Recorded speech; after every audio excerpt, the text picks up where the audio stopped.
I moved into the new apartment on a Tuesday. It was an old building, the kind with thick walls that promised silence and a faint, musty smell that clung to the air like a memory. That first night, exhausted from unpacking boxes, I set my phone alarm for 6 a.m. I'm a creature of habit, and my morning routine is sacred. I fell asleep almost instantly, a deep, dreamless sleep. What woke me wasn't my phone. It was a different sound. A shrill, piercing electronic beep.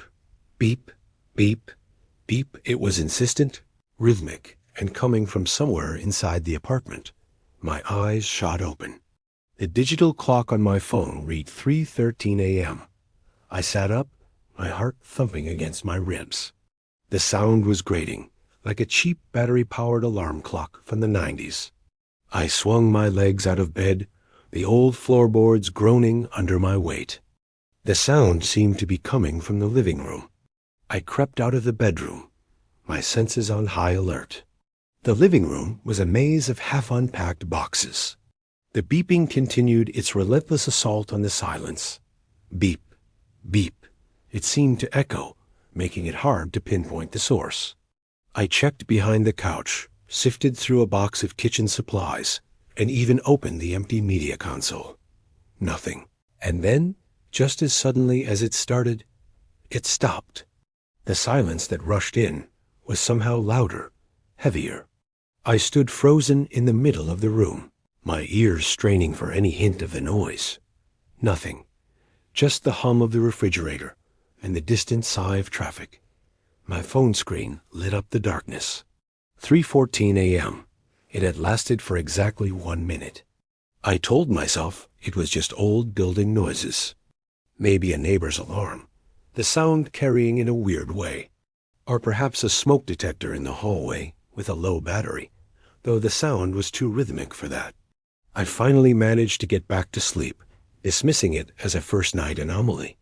The next morning, my own alarm woke me at 6 a.m. sharp. The day was busy with more unpacking, and the memory of the 3 a.m. alarm faded into the background. That night, I went to bed feeling more settled. I drifted off, expecting an uninterrupted night, but I woke up anyway. My eyes snapped open, and a wave of adrenaline washed over me. I glanced at my phone. 3:13 a.m. I held my breath, waiting. Silence. Complete and utter silence. No beeping. No rhythmic, piercing alarm. Just the quiet hum of the apartment.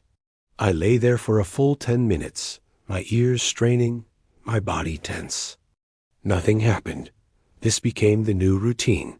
The alarm never rang again.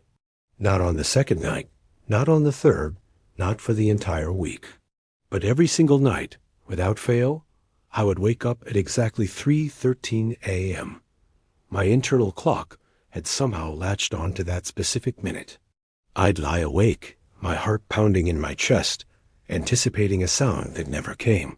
The silence was the new torture. Was I going crazy? Did I dream the whole thing? The memory of that sound was so vivid, so real. The grating electronic tone was burned into my brain. I started to dread going to sleep. The nights became a source of anxiety. I'd try to stay up late, hoping to exhaust myself into sleeping through the 3:13 mark, but it never worked. My eyes would fly open as if commanded. After 2 weeks of this, I couldn't take it anymore. The lack of sleep was making me irritable and paranoid. I started searching the apartment again, more methodically this time. I was convinced I had missed something. I emptied every box. I looked inside every cabinet, every drawer, behind every appliance. I was searching for a ghost, a small, forgotten device capable of making that sound. My search led me to the back of the bedroom closet. Tucked away on the top shelf, behind a dusty stack of old newspapers left by the previous tenant, was a small white box. It was a digital alarm clock. An old model, the kind you'd see in a cheap motel. It was unplugged, the cord wrapped neatly around its base. My heart hammered against my chest. This had to be it. I picked it up. It was light, coated in a fine layer of dust. I turned it over in my hands.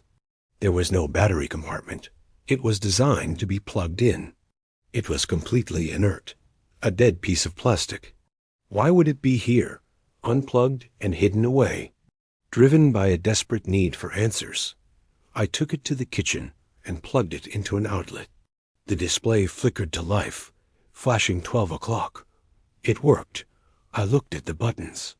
Time set, alarm set, on, off. Simple. My fingers trembled as I pressed the alarm set button. The screen displayed the last set alarm time, 3:14 a.m. A cold dread snaked its way up my spine. 3:14, the exact time the beeping had stopped that first night. It had been set to go off at 3:13 and stop at 3:14. But how? It was unplugged. It had been unplugged this whole time. There was no backup battery. It was impossible.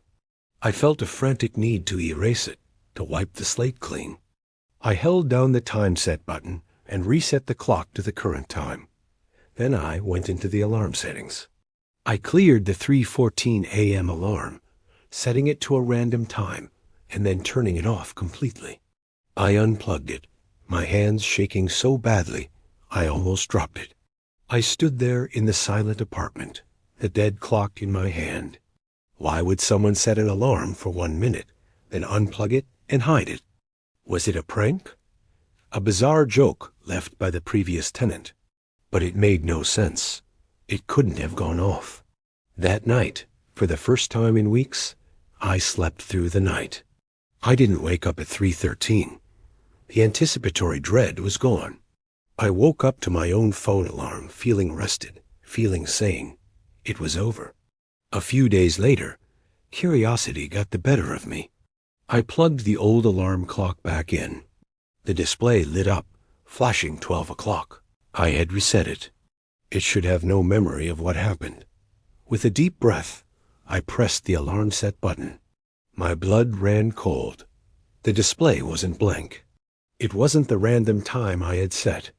On the screen, in glowing red numbers, was the alarm time. 3:13 a.m. It had reset itself, or something had reset it. I never plugged that clock back in again.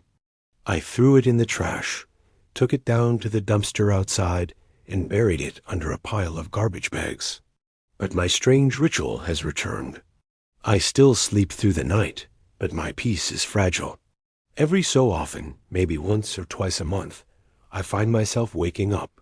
I'll glance at my phone, and the glowing numbers will read 3:13 a.m., and I'll lie there in the deafening silence, holding my breath, and just wait. I'm not waiting for a sound anymore. I'm waiting to see what happens at 3:14.